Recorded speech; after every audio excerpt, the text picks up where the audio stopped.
Hello again, and welcome back to another episode of Jefferson's Salute to the Presidents.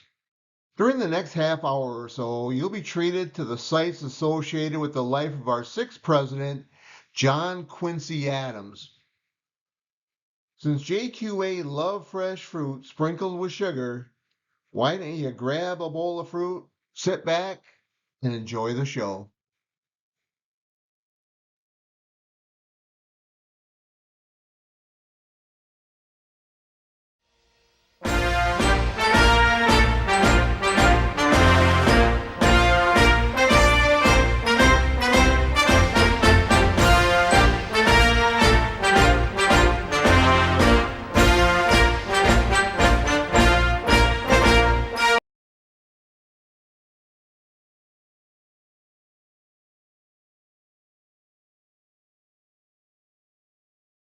The home behind me was built by Samuel Belcher in 1717, which was 35 years after the construction of the John Adams birthplace, which was in the distance.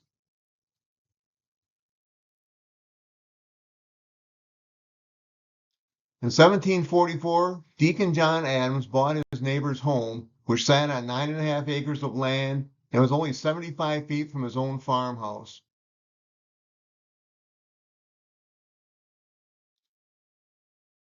In 1761, the deacon gave this home to his son John Adams, where he resided primarily through the end of the Revolutionary War.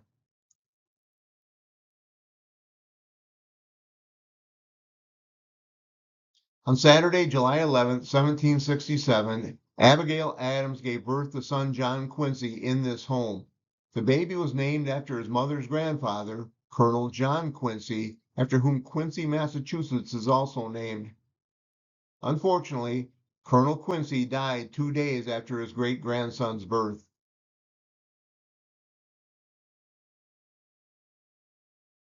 John Quincy Adams was born just 75 feet away from the home where his father was born. Let's go into the birthplace of the future sixth president.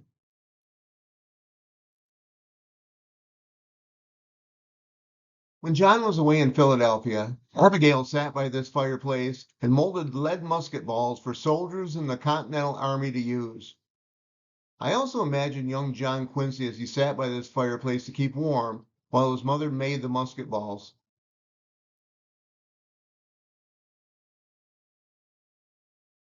This was the living room in the Adamses farmhouse in Braintree. Portraits of John and Abigail grace the walls above me.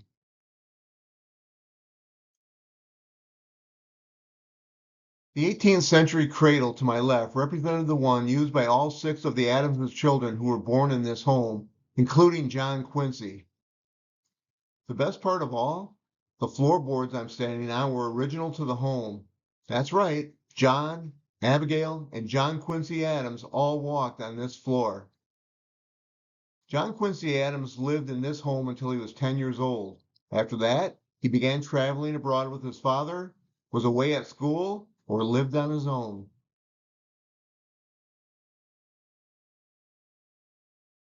The stone monument behind me, located on top of Penn's Hill near North Braintree, Massachusetts, is known as the Abigail Adams Cairn and was erected on June 17, 1896.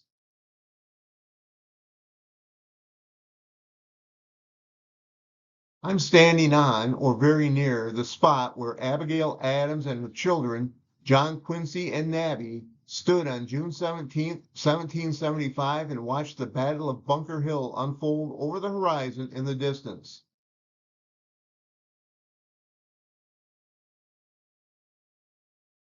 From my position on Penn's Hill in North Braintree, I noticed the tall buildings in Boston were bathed in gray haze. But the haze wasn't due to the British troops burning Charlestown. Instead, the haze was caused by the wildfires burning in Quebec, Canada.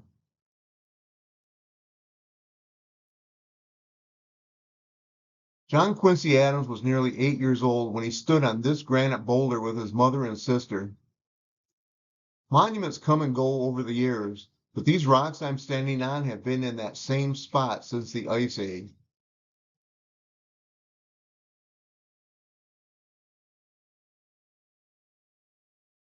At age 11, John Quincy traveled to Europe with his father, where he spent the next 7 years. When he returned to the United States in 1785, he earned admission into Harvard College as a junior. Adams graduated from Harvard second in his class in 1787, and soon after began studying law.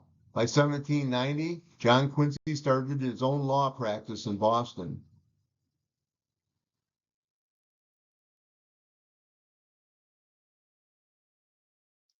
On July 26, 1797, John Quincy Adams, 30, married British-born 22-year-old Louisa Catherine Johnson in London, England.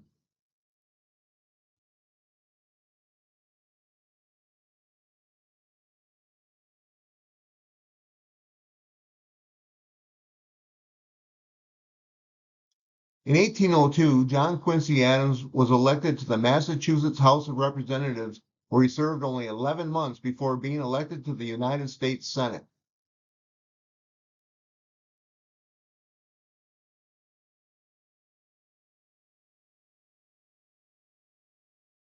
After serving in the U.S. Senate for 5 years and an ambassador for another handful of years, John Quincy Adams was selected by President Monroe as the Secretary of State.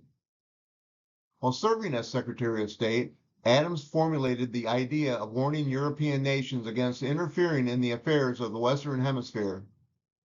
President Monroe put Adams's idea onto paper, which he proclaimed during his 1823 State of the Union address, and it became known as the Monroe Doctrine, all thanks to John Quincy Adams.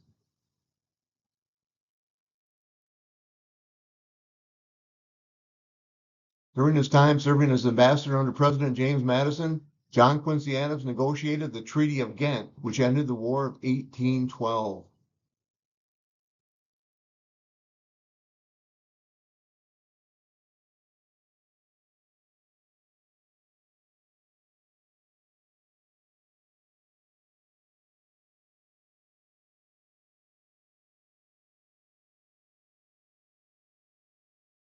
When none of the four 1824 presidential candidates received the 131 electoral votes needed to win the election, the United States House of Representatives selected John Quincy Adams on February 9, 1825, to be president.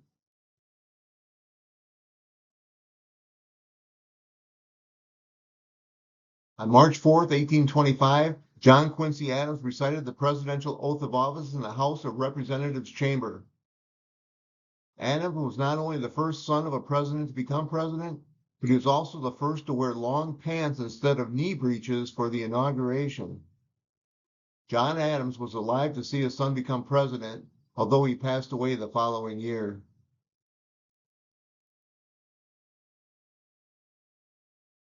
Once in the president's house, John Quincy Adams alienated most of his supporters when he appointed Henry Clay as his Secretary of State. While most of his ambitious agenda proposals were shot down by Congress, Adams did make improvements to America's major roads, canals, and railroads.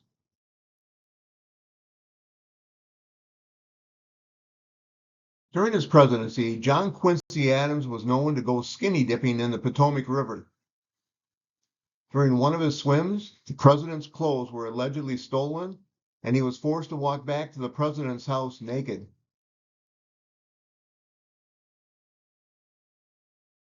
President Adams swimming in the Potomac River.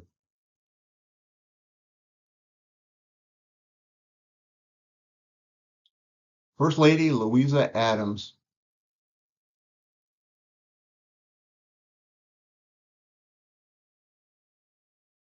President Adams sought re-election in 1828 during a campaign against Andrew Jackson that was filled with mudslinging from both sides.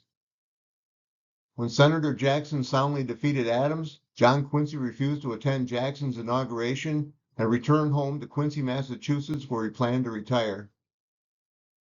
During John Quincy Adams' single term in office, no new states were admitted to the Union, which was the same number of states admitted under his father's administration.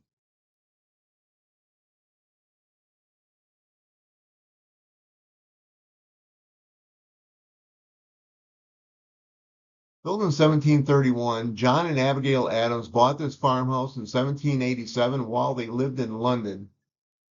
Abigail died here on October 28, 1818, and John Adams died in the home on July 4, 1826.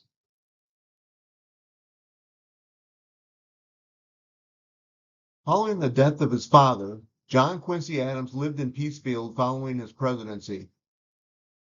When Adams arrived back in Quincy, he absolutely hated Andrew Jackson and pondered staying out of public office. Adams grew bored with his retirement and still felt that his career was unfinished, so he ran for and won a seat in the United States House of Representatives in the 1830 elections.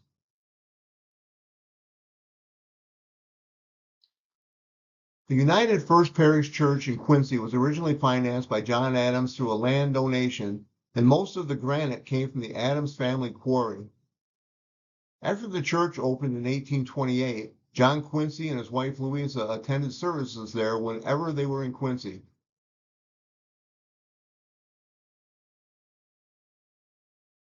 Welcome to the United First Parish Church.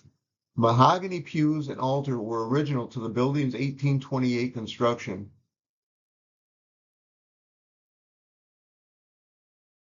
I'm standing in pew 54, and I'm likely in the exact spot where John Quincy Adams sat while he and his family attended church service.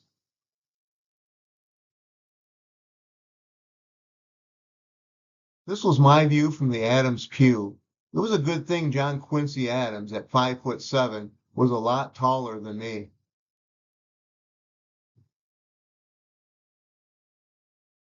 When I posed in front of the original altar, I had a good view of the bust of John and John Quincy Adams above me.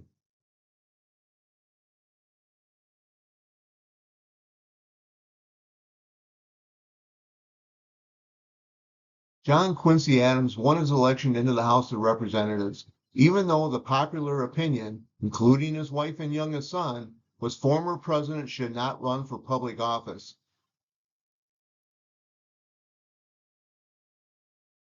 When Adams was sworn into office in 1831, he served 9 consecutive terms in Congress.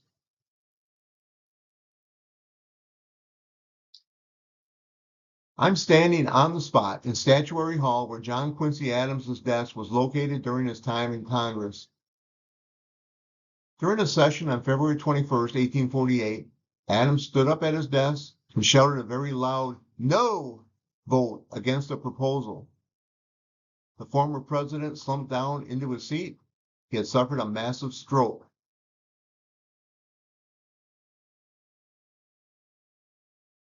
John Quincy Adams suffered a massive stroke February 21st, 1848.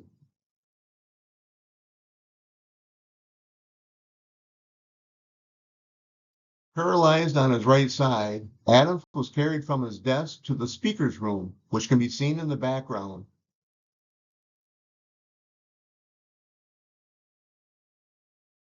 Adams was placed on a couch in the speaker's room, which today is the Lindy Claiborne Boggs Congressional Women's Reading Room, where 5 doctors attended to him.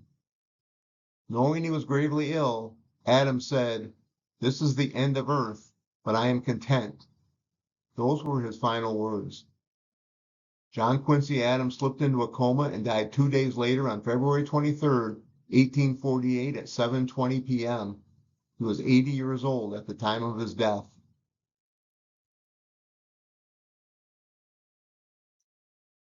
The death of John Quincy Adams, February 23rd, 1848.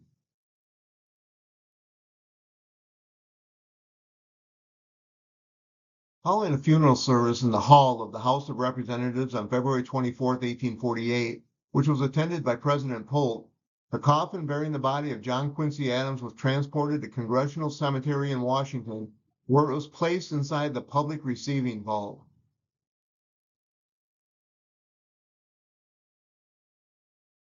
This was the public receiving vault where the body of John Quincy Adams was held until transport back to Massachusetts could be arranged.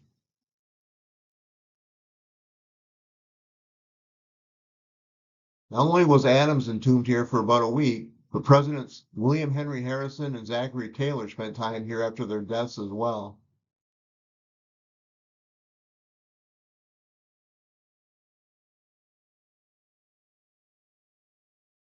On March 4th, 1848, the coffin of John Quincy Adams returned to his hometown of Quincy, where it was carried into Hancock Cemetery and placed into the family tomb behind me.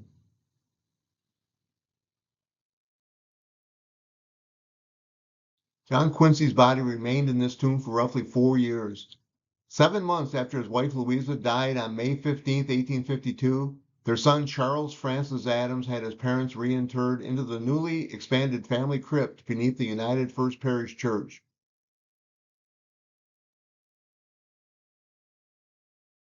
On December 10, 1852, the caskets carrying the bodies of John Quincy and Louisa Adams were removed from this tomb and carried to the church behind me for final interment.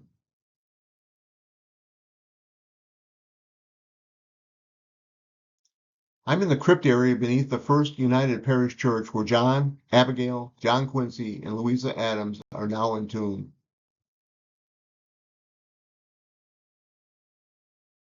I'm standing on the sarcophagus which protects the remains of President John Quincy Adams. The sarcophagus of former First Lady Louisa Adams is to my left. The floral bouquet in front of me was a gift from President Donald Trump to honor the 250th anniversary of John Quincy Adams' birth, which was just 3 days prior to my visit.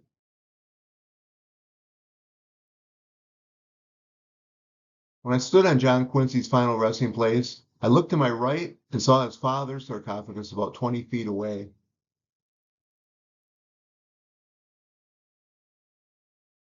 From my position on John Adams' sarcophagus, the words of a song filled my head. Their crypt is up there. When people come to see it, you think we are the Adams family.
I hope you've enjoyed the show as much as I enjoyed taking a dip in the Potomac River with John Quincy Adams. Let me tell you, the water was cold. Please subscribe to our channel and hit that like button. It helps our audience grow. Our next episode will focus on the life of our 7th president, Andrew Jackson. Now, if you'll close your eyes, I'll try to sneak off stage to put on my clothes. Thank you, and see you soon.